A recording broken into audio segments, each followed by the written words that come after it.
What's good, ladies and gentlemen? Welcome to another Mala Mala Ma podcast.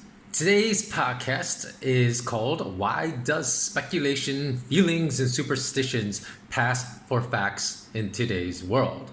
So I want to address this topic because it's almost like we're regressing in human civilization instead of progressing. So you would think with the advancement of technology that we would actually be progressing in our critical thought, but instead we definitely have been regressing on a steep downward slope for many years. Now, Carl Sagan, one of the world's most famous astrophysicists, stated in 1995, remember it's 2019 now, so that's more than 15 years ago. Actually, I'm sorry, it's more than 25 years ago because it's 2005, 2015, 2019, so that's 25 years. So he stated 25 years ago, quote, "When the people have lost the ability to set their own agendas or knowledgeably question those in authority, when clutching our crystals and nervously consulting our horoscopes, our critical faculties in decline, unable to distinguish between what feels good and what's true, we slide, almost without noticing, back into superstition and darkness," end quote.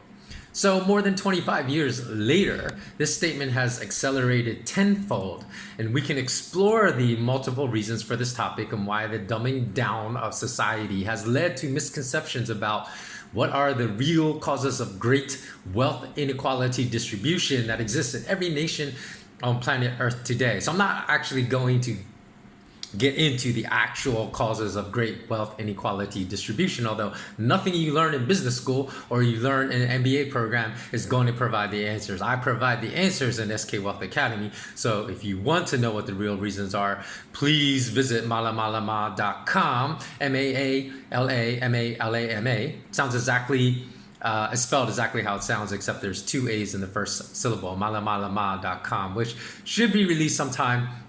The website should go live sometime in mid-July.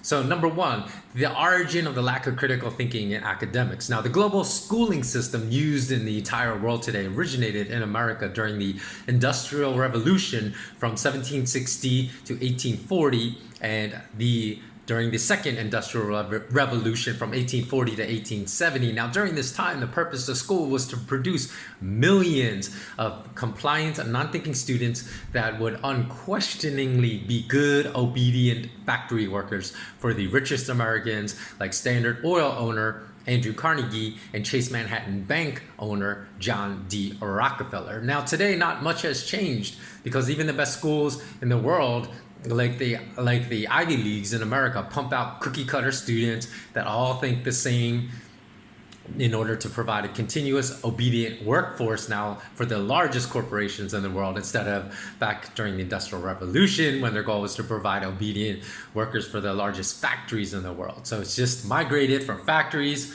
to corporations. That's the only difference in the mission of institutional academics today. And I've worked for some of these large global corporations, and the similarity in high thought among all the employees that I observed during my years of service there was truly frightening.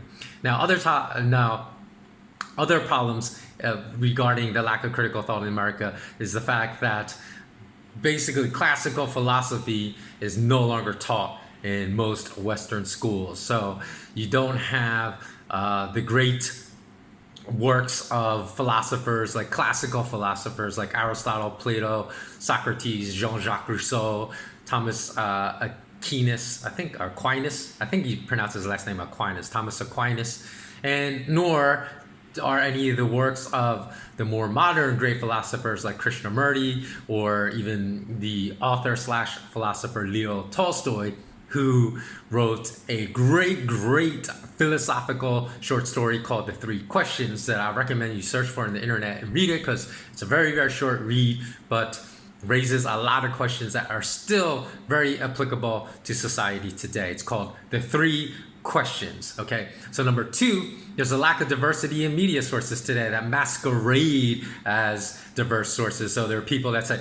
oh, I read The Economist, I read the New York Times, I read the Washington Post, I watch CNN, all of which will give you the same exact biases to every story. They say, I have such a diverse source of where my beliefs come from that, they don't understand that basically all those different sources they believe are diverse are really more or less the same type of source. So this perpetuates our lack of critical thought as well, because we believe sources that are diverse are not, and in fact they're all controlled by the same group of owners. Now, one way to even prove this is that the fact that there's such a coordinated, it's not really a conspiracy, but there is a certain level of coordination even on a global level, is go search on YouTube for the Iraq war speech. So it was the speech that basically was given to parliaments in Australia and Canada. So it was given by the Australian and Canadian prime ministers.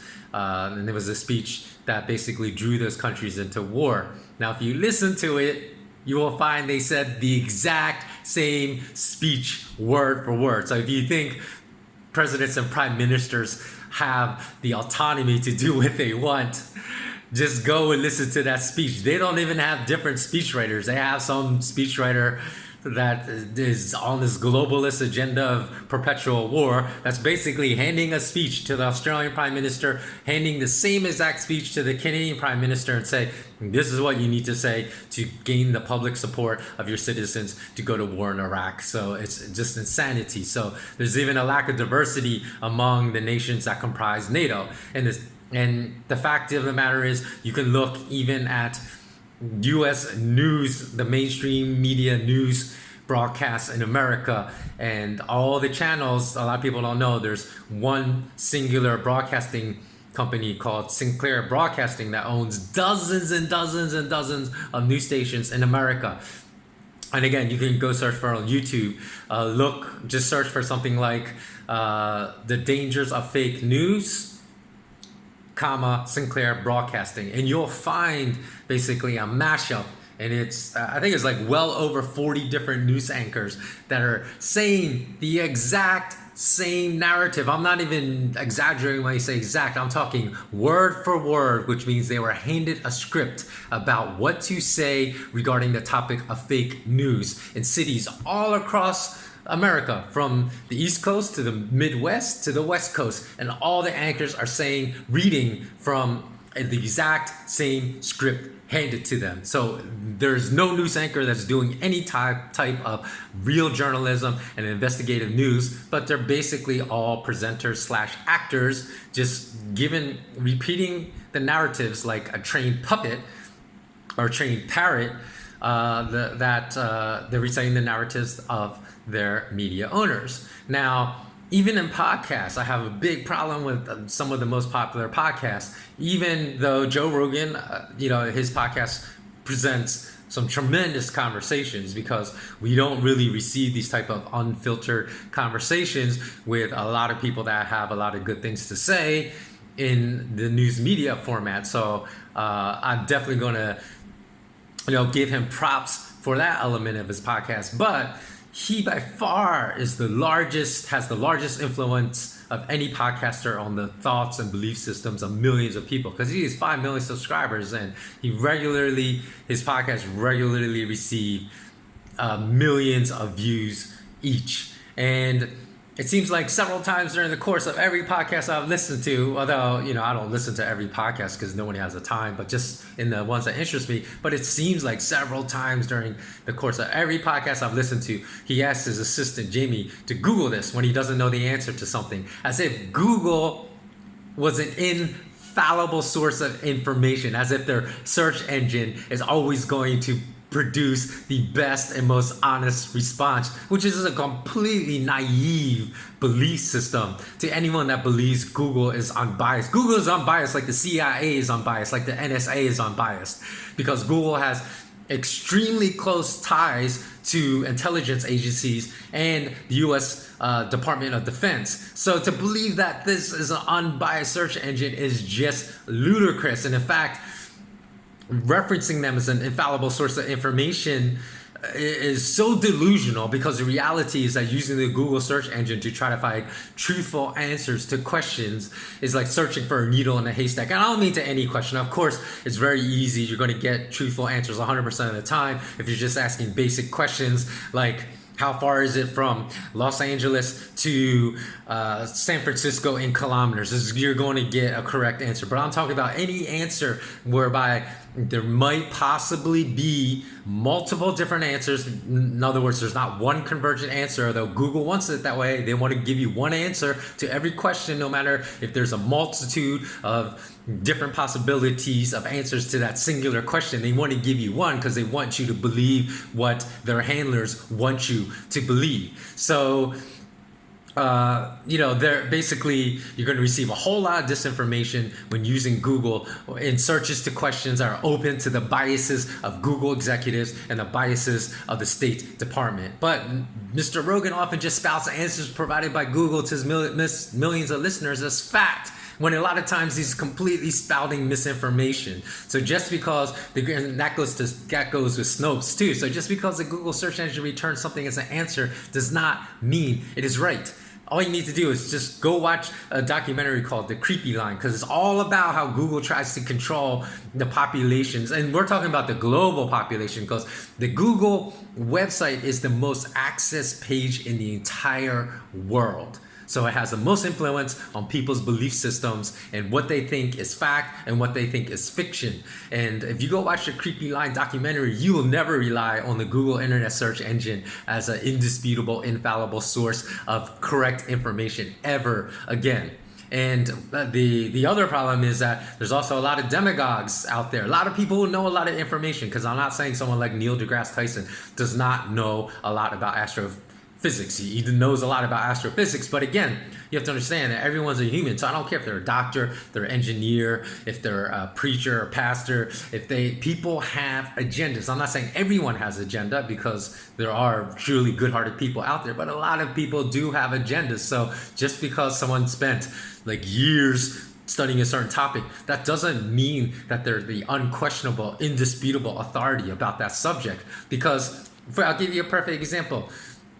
Mr. deGrasse Tyson constantly says in different interviews that the Big Bang Theory is now an indisputable fact.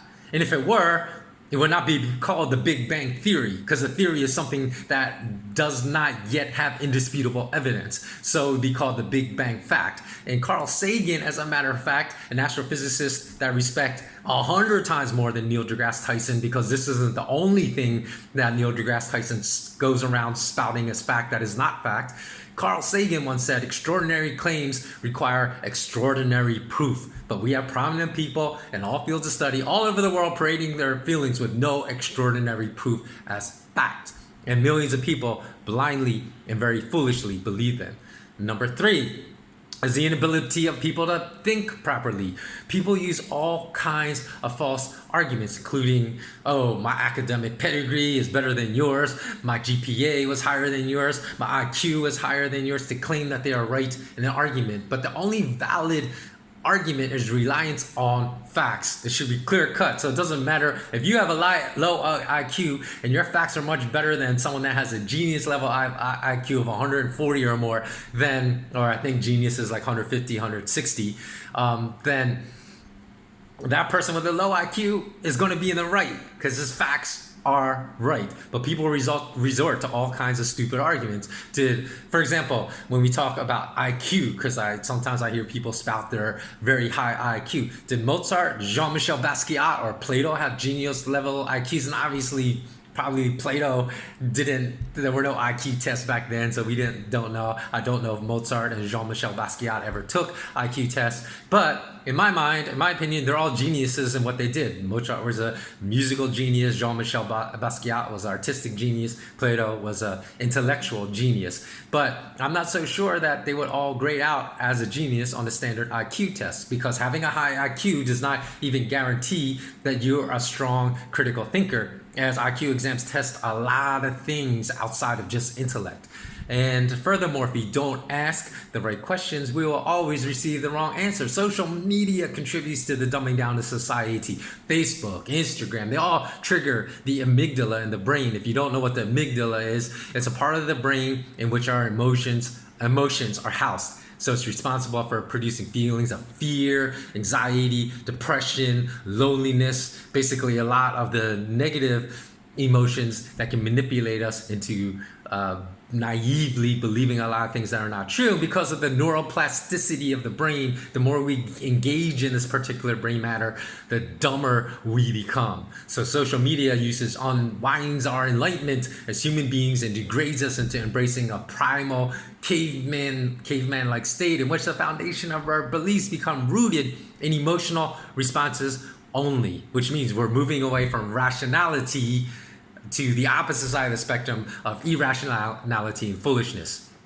Furthermore, self-free culture has also enhanced the rate of narcissism in society, especially among millennials, which has, and when I say like millennials, I'm not really making a generalization. I'm just saying some. So please don't get offended if you fall into that category, because I'm not saying all millennials are narcissistic, but certainly there's a greater rate of narcissism among millennials than there used to be. So because of the selfie culture and its falsely boosted egos to the point where it's created in a generation that in which a percentage of it feels entitled and never believes they're wrong even when they are wrong, and they argue their feelings, not facts. They argue feelings, and they become outraged when people don't agree with their feelings. So they've become totally disconnected from a reality in which there will always be millions, if not billions, of people that disagree with our views. So disagreement to our views should not cause an emotional breakdown and meltdown that I have witnessed in millennials in recent years, where they will melt down constantly anytime anyone voices an opposition viewpoint to their own belief, and if they disagree that their belief is right, even when many times their view is wrong. So this marks the downfall of civilization, as the mark of a civilized society is one in which its citizens have the ability, the intellect, and the discernment to disagree with someone else in a civil, respectful manner, which seems to be rapidly disappearing today. 4, science has been stripped out of the sciences, as an oxymoronic statement as that may sound. So the mark of a useful education is its applicability in real life. Ask yourself this: if you're a science major, can you use the physics and math you learned in school to improve your own life right now? Right now.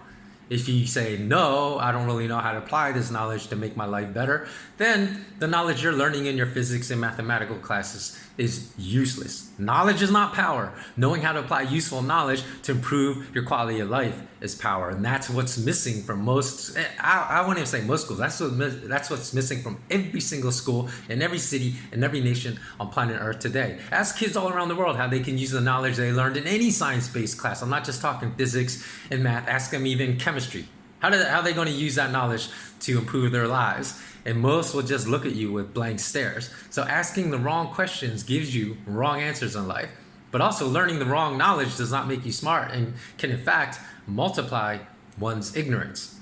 5, the age of illusion and the age of information is a deadly combination. We live in a world, due to the internet and social media, where anything can go viral and spread around the world in minutes.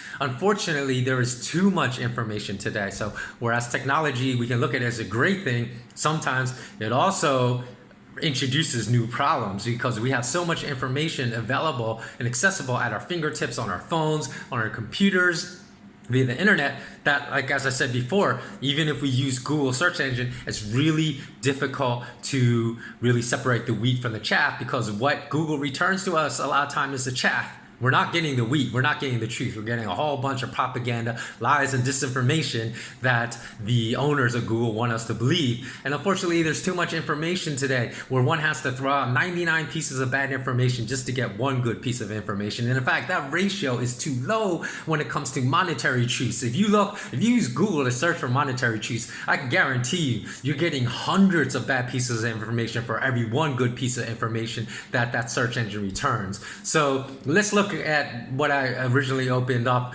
this video with, the problem of wealth inequality around the world, because that exists in every nation, not just the poor nations, because people used to think, oh, there's these banana republics all over South America, Central America, and Africa, in which just the dictators and tyrants of these nations have all the wealth of that country and everyone else is poor. No, that situation is happening right now in the world's most developed countries as well. So let's look at this great wealth inequality in the United States. For example, there's still that myth of the American dream that's basically been dead for decades, because in 24 states, the top 1% captured at least half, I'm talking 1% captured half of all the income growth or more between 2009 and 2013. And in 15 other states, the top 1% captured all income growth.